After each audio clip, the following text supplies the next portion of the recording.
Thanks for having us back. We won't take any pictures of us. We can skip that, although Jeff wanted to.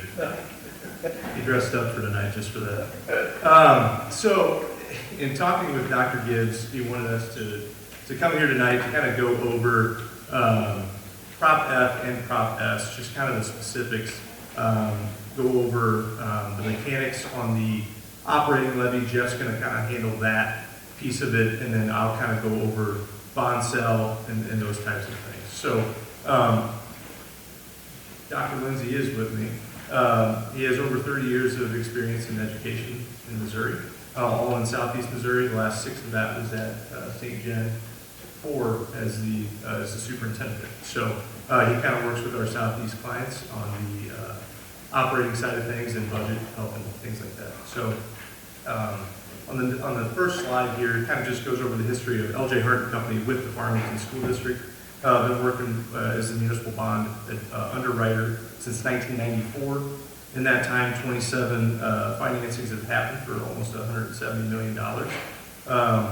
With that, 8 of them being bond issues, 14 general obligation refunding bond issues. So you've saved a little over $11.5 million in that time frame from just refunding issues. And then 5 leases have been completed for just over $8 million, or almost 8.5. The district has also prepaid 3 different times, most recently here in the last 2 years, and that has saved an additional $275,000 in interest expense.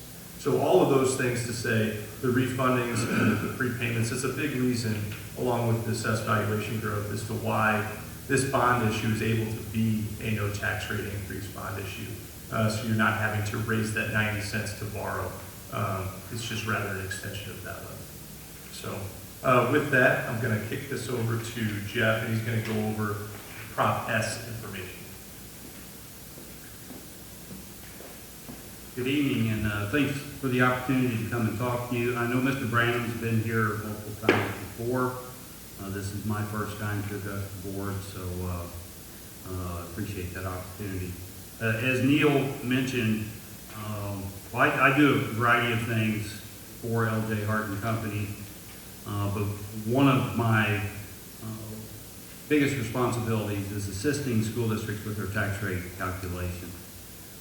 This past August, September, I worked with 90 school districts approximately in Southeast Missouri, all the way from the Boot Heel up to Troy, up north of St. Louis. So I have a lot of experience with tax rate calculations. First thing that I want you to take a look at is the ballot language for Proposition S. It's up there.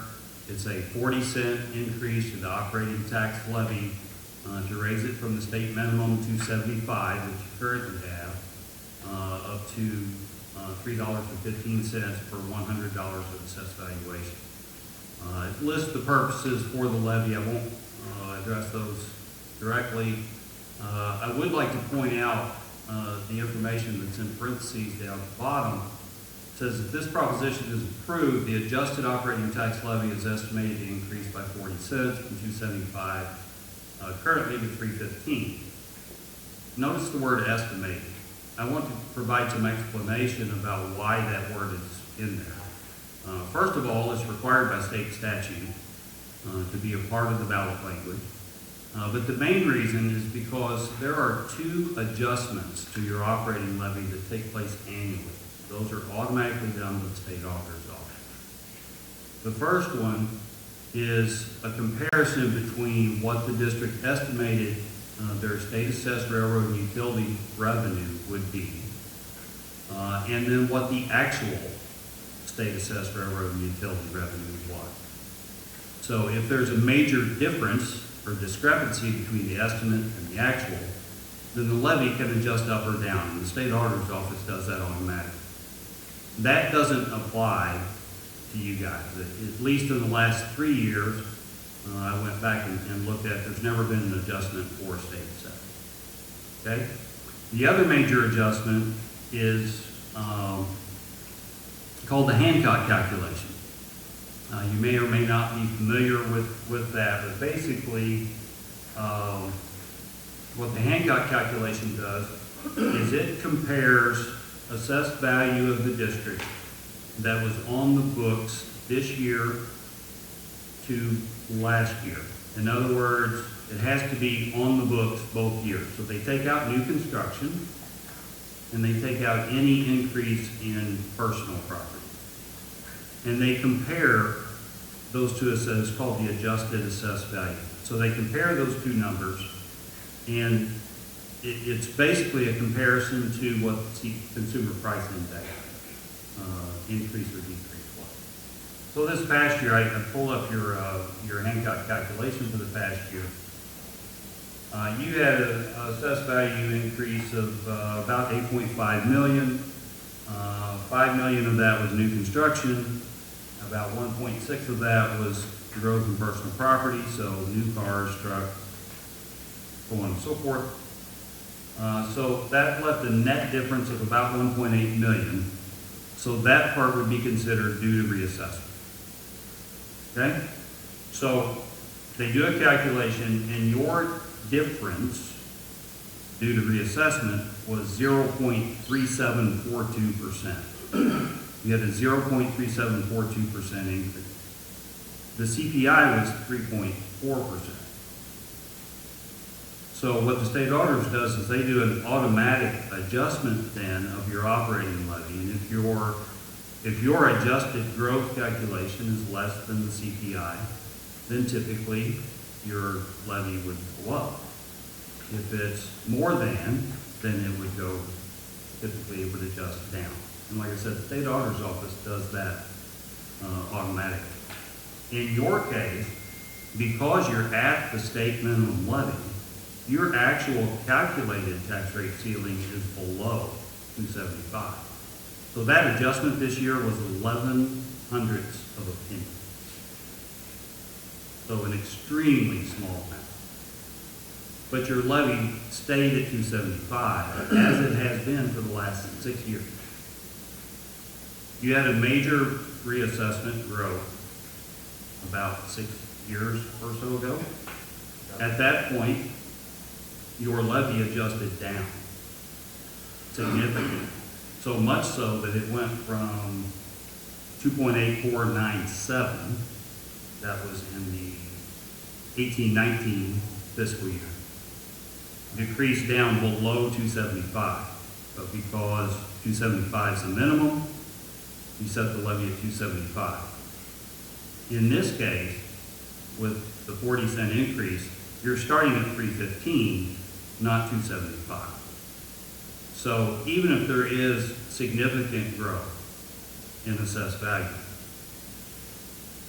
your levy will adjust. It'll be adjusted automatically by the state auditor's office to protect the patrons from the district getting a windfall. It also protects, if it goes the other way, it also protects the district from having a huge deficit due to an adjustment in assessed value if it were to adjust down. Okay, does that kind of explain why the word estimated is in there? It's an automatic calculation that's done by the state auditor's office annually. If for some reason your levy were to adjust up, the board always has the option to do a voluntary rollback to go back to the 350. Okay? As I mentioned, your levy, operating levy's been at 275 the last 6 years, even with significant inflation rates, that sort of thing. Your levy has maintained a constant 275 during that time. Great info on the website, by the way. I went through and looked at all the information on Prop S and Prop F. Great presentation of information. If the public wants information, it's there. So I would encourage them to take a look at that. Any questions on Hancock calculation or state assessed railroad utility?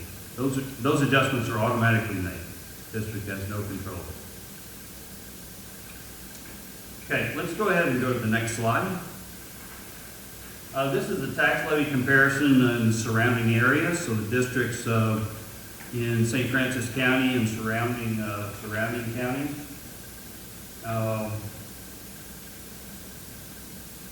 Listed from high to low. So highest dumped on R5, lowest Potosi R3. Average is in green, 4.1637. And you can see your levy down there is the fifth lowest at 3.65.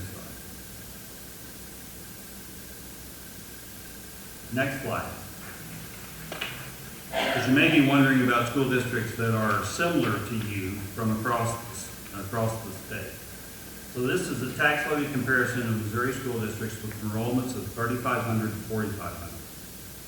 Again, listed from highest tax levy to lowest tax levy. Average in green. Average is 4.3068. You can see yours down there highlighted in blue at 365. So similar size school districts, there's only 2 in the state that have a lower overall total levy than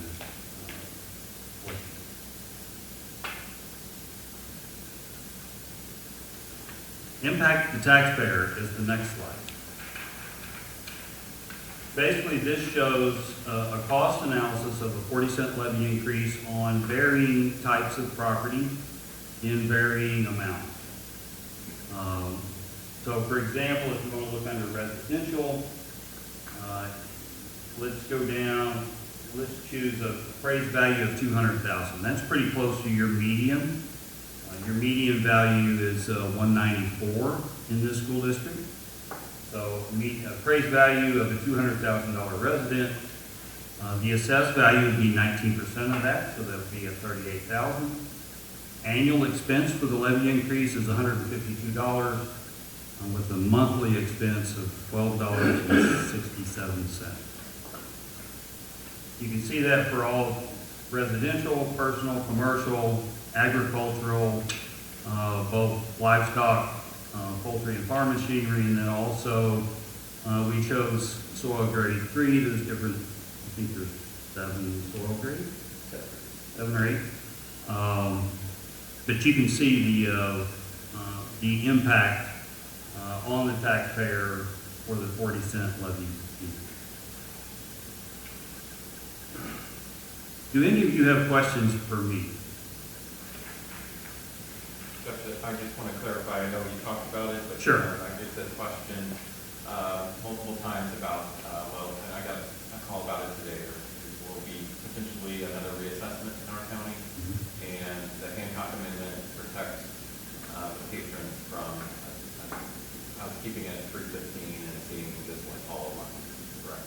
Yes, if you have a large increase in your assessed value that's not due to new construction, and it's not due to people buying new cars and trucks and boats and things like that. So it's strictly reassessment, which is what happened to you 6 years ago. Yes. The Hancock calculation is there to protect the patrons so that the district doesn't see a tremendous windfall of tax dollars. Okay? 6 years ago, the issue that came into play is you were already close to the minimum levy. So there was a significant adjustment in your tax rate ceiling that took it down below the minimum. District has to set it at 275, have enough. So I think there was about a 30-cent adjustment in the tax rate ceiling at that time. But patrons only realized about 10 cents of that because of the minimum. Any other questions? Good question. Is that, even with the increase, it looks like, based on your calculation or comparison of the similar districts, we're only going to be in about the 25th percentile in comparison to even the increase. Yeah, if you look at either one of those two charts and you put 40-cent increase in there, you're still below the average and in the bottom third to bottom fourth in both of those comparisons. One thing I pointed out to the staff this week, I've spent quite a bit of my career at Rolla, but we are almost identical to them in assessed valuation, identical student population. You see a very similar demographic. They, on their operating side, have over $1 more on the operating side. So I think that's probably one of the fairer comparisons that I can make for us. Yeah, I think if you look at the assessed value on that comparison, you guys are at about 500 million in assessed value. So Belton is approximately the same assessed value. Green Valley, Rolla, and Willard are the ones that compare closest to Farmington. And all of those districts are higher than your current. Any other questions for me? Okay, I'll turn it back to Mr. Brad. You go to that next slide. So I had the ballot language again. I'm not going to go through that. It's extensive. Obviously, in forming the ballot language, wanted to highlight that all of the schools within the district are being upgraded, or something is happening at each one. And obviously, Jeff went to the website. I did as well. Really loved how you kind of segmented on each building within the district what's actually happening there. And so, again, just reiterating, it has to be in the form of a question. We have that. We have everything listed, $48 million. Again, under that second section, as Jeff mentioned, it is state statute to have it to say estimated to remain unchanged at 90 cents. So the reason that that's there on this one is because the district is actually legally obligated to levy the sufficient amount to make bond payments. So if your assessed valuation were to drop significantly, you would have to raise the levy above that in order to make the revenue to make the payments. So you are legally bound to do that within this situation. So that's why it says estimated to remain unchanged at 90 cents on this particular proposition language. Kind of just going over on the next slide, just a general information on the sale of bonds. I know we've gone through this, but I just want to kind of reiterate these things. So the length of the financing. So what we have right now is a 20-year issuance from the date of the issuance. So I'll get into kind of specifics in a couple more slides. Average interest rate, we're expecting it to be less than 5, so we have it at 4 and 5%. It's kind of blended. With an effective rate under 4.35 is what we're seeing right now. Right after the election, the market has kind of jumped up. Right after the first of the year, it's starting to make its way back down. The Fed is planning to make a couple more cuts, those obviously are not in yet. So hopefully that will work to your benefit when we're looking at essentially this passing and being able to issue these in May or June of 2025. So hopefully that would be kind of trending downward to be favorable for you all. So for a rating standpoint, we get ratings through S&P Global. Through the Missouri Direct Deposit, you get the AA+ rating that is free of charge through MOHIFA because you'd be in the direct deposit program. I will mention though, with the size of this financing in particular, we'd probably do an underlying rating for the district as well. Basically, that usually opens it up to a few more investors if for whatever reason we're not able to sell it just in the local area or in Missouri. Usually investors like to have that underlying rating, and typically that will kind of give you a more favorable interest rate in order to kind of have that underlying rating. So we've done that in the past a few times on bond issues here, just depending on where the market's at. So we'd probably look to do that if this passes well. Again, that last bullet, the bonds will have an optional call feature. In the past we've had some have 4 years, 5 years. We look at that kind of as we're structuring whether or not 5 year, 7 year, whatever is favorable to the district as far as being able to prepay and refinance those if the time is right. So obviously we went over saved over $11.5 million in the past, since 1994. So you've used the call features to the district's benefit. So, we're going to keep putting those on the bonds in order for you to save money when it's right. On the next slide, the bonds are sold in $5,000 denominations. That's how it's always been. So that's how it's going to stay here. A last bullet is tax exempt for state and federal. The middle one there that I jumped over, the district, so LJ Hart and Company will be directing the bonds and the payment of the placement of the bonds. So what we normally do, and we've done this for since 1991, is we will send this information to the local banks first, local banks and financial institutions.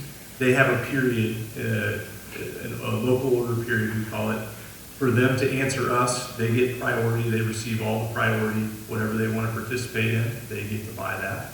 And then after that order period is done with, we move on to other Missouri banks, and then we take it national if it takes it. So we always like to give the local banks the opportunity to purchase before anybody else has that say. So we'll continue to do that on these issues as well. On the next slide, I kind of get into a little more particulars as far as what we have as the initial financing plan. So what we've done is split it into two different financings. I know we've talked about that, or Dr. Gibbs and I have talked about that. But splitting it into $14 million in June, or whenever that needs to be, and then the other $34 million would be done at a later date. We have it in March 2026. A few bullet points as to why we have that done. The first financing would be under the small issuer exemption limitations for the IRS. So now that we are actually able to earn money on putting stuff in accounts, as far as investing goes, the IRS will not let you earn more than what you're paying on the bonds. That comes with an exemption. If you are under $15 million per calendar year, you can do that. You can earn that for up to 3 years. Okay, so what we're trying to do is maximize the amount of money you can make in your construction fund while construction is going on that $14 million. The next bullet is it reduces the interest expense by about a little over $1.25 million. That allows you to kind of alleviate any cash flow difficulties in those short years, because you're avoiding paying $1.275 billion in interest. The other piece of that is it kind of allows for us to make any adjustments on the $34 million that we need to make, whether that is interest rate wise, whether that's call feature wise. If you need to produce more money, if you don't need to produce as much money, we can kind of customize and do that $34 million, or the second piece, whatever size that may be, kind of fit the district's needs as far as construction goes. And that's kind of where we start at. So whenever this passes, construction would look at giving us a draw schedule as to when the money's needed, and that kind of dictates what we end up breaking this up at. So again, this is totally preliminary on the $14 million, $34 million. It could be totally different. But we will work with the district and any contractor to make that happen the way that the district needs it. Yeah. Makes sense? That's what I have, unless you all have any questions. Like I said, I know we've been through this on a couple different bond issues, but just wanted to kind of give a refresher anyway. Clarification on the extension of the debt and when, that levy could have been lowered. Yeah. We talked about that on the phone. Yeah, absolutely. So your current bonds are outstanding until 2039. This one, we have it paying off in 2046, so it would be a 7-year extension. Again, with the call feature, what we would look to do is, if you have excess money, if you get an assessed valuation bump, to pay these off earlier, and so that it wouldn't be a full 20-year term on these bonds. Hopefully, we would be able to shorten that, and that's what you've done in the past, is try to shorten your debt and save money on interest expense. So, being trying to be advantageous when we can do that. The other piece of that is, because you do have bonds outstanding until 2039, your debt service fund levy wouldn't necessarily lower. the district has kept that levy at 90 cents all the way back since 2011, 12. And so what you've done instead is pay off some of that debt that you have outstanding, try to shorten that final maturity and save money on interest expense. So as long as you have bonds outstanding and that you're able to prepay, we would look to do that before necessarily lowering that 90 cent. And that can be done obviously as long as they're outstanding. So obviously if you start to prepay, it'd be shorter than the 2039 timeframe, but not a whole lot, I guess. Could you clarify why you feel 90 cents is a solid rate for us to have our debt service levy, moving forward? They moved to that 90 cent rate. Why was this? Yeah, I think back in 11, 12, when they decided to move there, it was at 62 cents, and I think the thought process was the 62 cents was paying what you had to pay, and it wasn't necessarily allowing for any growth as far as doing any new money bonds would allow. So when it moved from 62 cents to 90 cents, you were able to then do a $17 million bond issue back in 2012, and the district did that. And then that 90 cents kind of puts you in this position to where you're paying your debt down, but also at the same time you're able to plan for future bond issues every 5 to 6 years. Really, the last one was 2019 when we ran that bond issue. So you're looking at every 6 years in a school district this size. Usually you're going to have quite a few upkeep things that you need to do around the district that really can't come just from operations. It has to come from a bond issue or lease financing. Either one. So I think this kind of 90 cents puts you in that spot where you can make these payments on the 48 million, but also 7, 6, 7, 8 years down the road be able to plan for another bond issue to take place as well. One more question to clarify. And you and I have talked about this a lot, and been at this from the beginning, from the time I got here, and listened to Courtney and I think it was Mark and Tori Buchanan talk about the approaching both at the same time and the transparency of the needs of both sides. So maybe your thoughts on how why we're doing that concurrently, and how we talked about that a little bit before I left the office too. Yeah, and when we discussed this at first, at first we were discussing a bond issue, and then it became, I really think that the tax levy needs to take place. And this was coming from you, not from me, but you're whether you run them together or you run them apart from each other, you're probably going to get the same amount of questions. We were trying to figure out what comes first then, right? Because if you're asking for a tax levy increase first, and then a no tax rate increase bond issue the next year, you could have some confusion on, well, you bumped the levy last year and now you're saying it's a no tax rate increase, or vice versa. If you did a no tax rate increase first and then asked for a tax levy increase later, that could be confused as well. So when we thought this through and said we're going to try to run them at the same time, it was more of this is a way that we can be transparent with the voters of the tax increase. The 40-cent tax increase is to fund teacher salaries, operations, and that. And the bond issue of $48 million is a totally separate bucket of money that you can't use for funding operations. It's to solely pay bond issues. You can only pay bonds out of Fund 3. So your 90-cent levy is in Fund 3, and all you can do from that revenue is make your bond payments.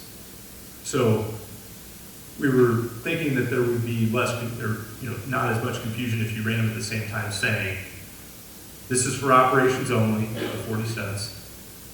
The $48 million is for projects, and the only thing that we can use 90 cents for is to pay back those bonds. The ones you have outstanding already, and then the new $48 million.